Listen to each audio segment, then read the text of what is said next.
Welcome everyone to HueFin News. Today is June 22nd, 2019. Here to give you all the news according to the charts and some other articles that we run across to try to determine whether or not what we are seeing, what we are hearing is in fact going on in the market for the cryptocurrency space. Want to thank you all for coming to our channel on today. Make sure that you go ahead and continue to like, share, and subscribe to our channel because we are here to give you the simplistic form of the financial markets, even with cryptocurrencies, and on top of that give you our expectations of what we expect the cryptocurrency space to do in the future before it actually does it. Before you go as well, make sure you check us out at our website, HueFinancial.com. There you also see a plethora of other things that we are noticing on the financial markets regarding certain assets, whether they're going to continue to move to the upside or are we going to see a crash and movement to the downside.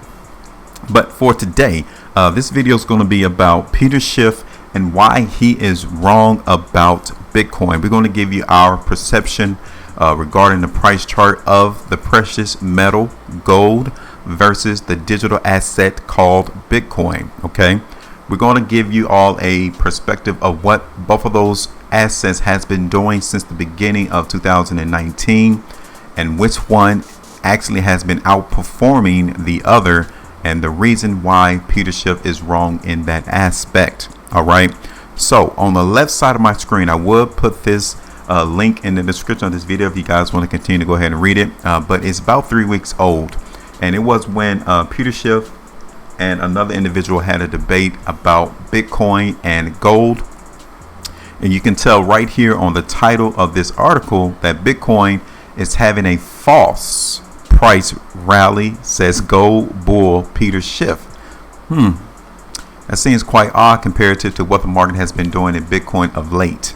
A sharp rebound that sent the Bitcoin price 179% higher this year could soon fizzle, according to Peter Schiff of Euro Pacific Asset Management. He also said that Bitcoin has not accurately recovered from 2018 bearish sentiment, wherein its rate dropped from $20,000 to $3,200 in just 11 months. He's adding that every bear market has fake rallies. He needs to define what he means by a fake rally, because when you see a asset increase in price, that is considered a rally, especially in Bitcoin's case when it started all the way down to $3,200. And today the price of Bitcoin, you can see right here on this tab, is at $10,000, almost $11,000. So what rally is he talking about that is false? He needs to explain that. A lot of people got suckered into this pump and dump scheme because they heard all the stories about young kids taking their bar mitzvah money. This is what he said in that debate at that SALT conference. All the kids taking their bar mitzvah money into Bitcoin and bought a Lambo. Pretty soon is going to be stories about people who lost their life savings because they put real money instead of play money into Bitcoin. So is he considering fiat money being real money? Because the financial market even considers paper assets as not real money, especially when you have many central banks printing money out of thin air. So again, Peter, you need to address what is real money that you're referencing in this statement that you said right here. He also asserted that the Bitcoin market has an abundance of fake buying sentiment because the cryptocurrency serves neither the purpose of money nor a store of value.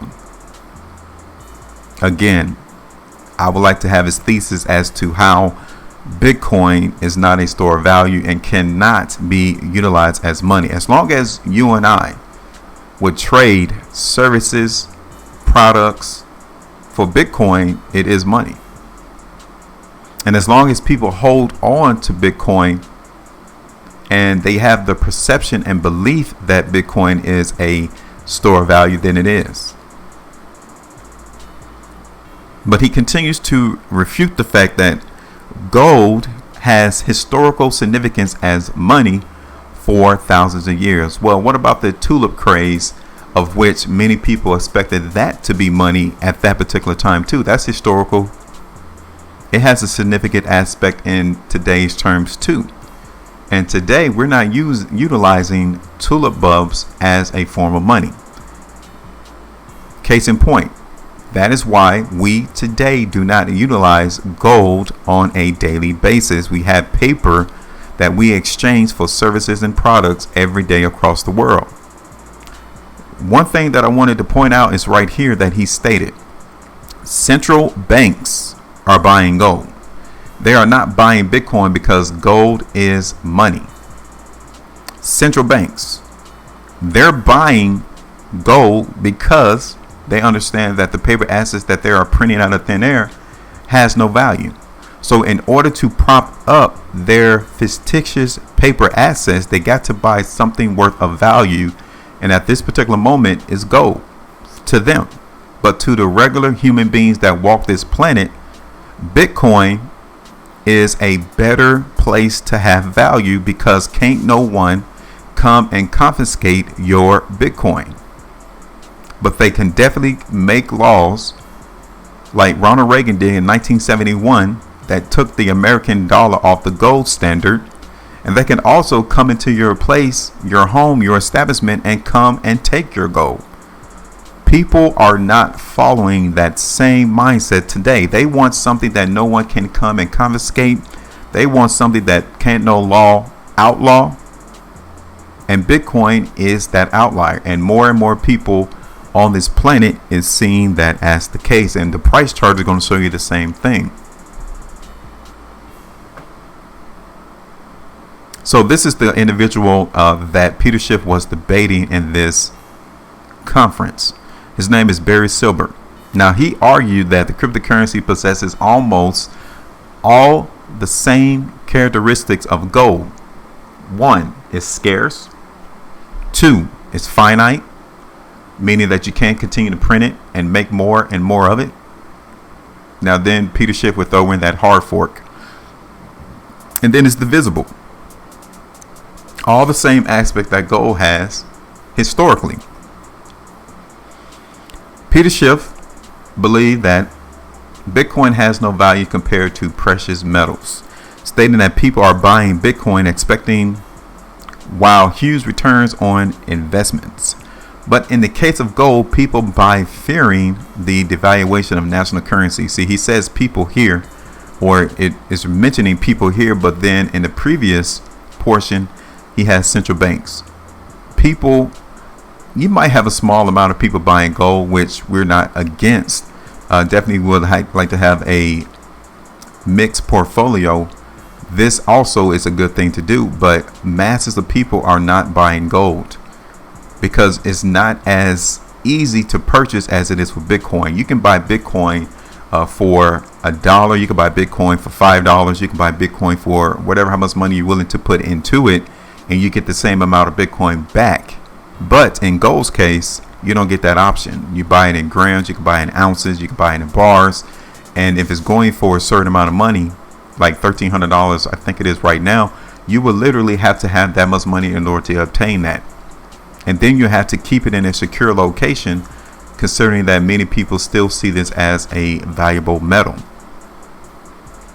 We are in the biggest bubbles in the central banks have ever blown, he said. And when it gets popped, the 2008 economic crisis will appear like a Sunday school picnic. Then people will figure out why Bitcoin is important. Now, he really said gold, but then Bitcoin, I would mention that it will also be important, especially across the globe.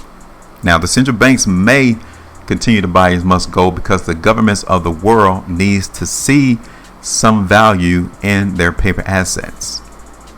But the people will be utilizing Bitcoin as that form of payment, as that medium of exchange. Okay. So now we're going to go ahead and look at gold and Bitcoin and show you why Peter Schiff is wrong about Bitcoin. Now, I started, we're going to start out at the beginning of 2019 for Bitcoin and gold, and we're going to see which one has outperformed the other by the price chart, and it tells you which asset the people are having more trust into. Okay. Now, here we are. Start off with Bitcoin. So right here is when the week of January 7, 2019 started. All right. Since that time, since the beginning of this year, Bitcoin has increased in value 214, almost 215% from the start of this year. Going on to gold. This is very simple to see, and it tells you precisely which metal or which asset is more valuable and is being utilized as more faith and trust. Here we are right here, starting at the same time, January 7th, 2019, the week of. Gold has only seen 9.73% move to the upside. 9.73. That is a minuscule amount of profit versus what you could have gotten in Bitcoin if you would have invested some of your money in the beginning of this year. So Peter, you tell me, which of these assets are people seeing more value into? Is it gold or is it even Bitcoin? And how can you explain the fact that Bitcoin is in a false rally when gold has only increased 10% and Bitcoin increased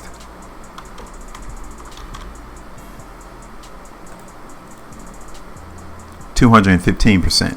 Which one is false? Precisely. The only thing that matters in any asset is what someone is willing to pay for it. So it seems to me that the world has more faith and trust in Bitcoin than in doing gold, because if that was not the case, gold would be outperforming Bitcoin at this particular moment. But that's not going on. And another thing I wanted to point out is that when you look at it, zooming out on a weekly time frame, gold has literally been in a consolidation range starting since 2013, to where the market came and almost climaxed at $1,400 and came down here around $1,100, and this has been bouncing in that consolidation range for almost 6 years.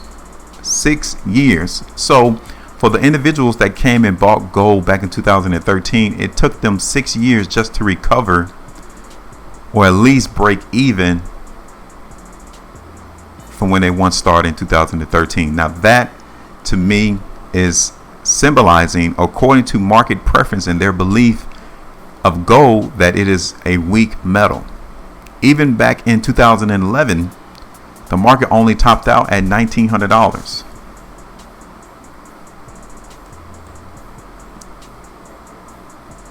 This is the reason why Peter Schiff is wrong about Bitcoin. We are on the dawn of a new way of life, digitally, to where cryptocurrencies will be the next wave of utilizing money, and as well as holding store value. Yes, we do have a lot of history with gold, and we have learned from that history that it can be confiscated, it can be outlawed, and it is very, very strenuous to have a lot of it in your possession. That's why they created paper assets. That's why the dollar was backed by gold, because it would be a huge burden on individuals to carry that much weight on their person in order just to transact and do business. And now you have Bitcoin that is even better than paper assets because it's digital. You don't need to have paper on your person in order to transact in the world today. And then the whole world can accept Bitcoin rather than having foreign currency exchanges to where you can exchange dollars for the euro or the yen, whatever the case may be. You don't have to exchange those currency pairs no more. All the world can accept Bitcoin. So this is the reason why we are noticing that Peter Schiff is wrong about Bitcoin. Definitely would like to hear your thoughts, your opinion about this currency pair, Bitcoin and the dollar. versus gold and the dollar, and which one to you would be a better asset to hold. Give us your thoughts, give us your opinion. Make sure y'all maintain your profitability, and I will talk to you all later.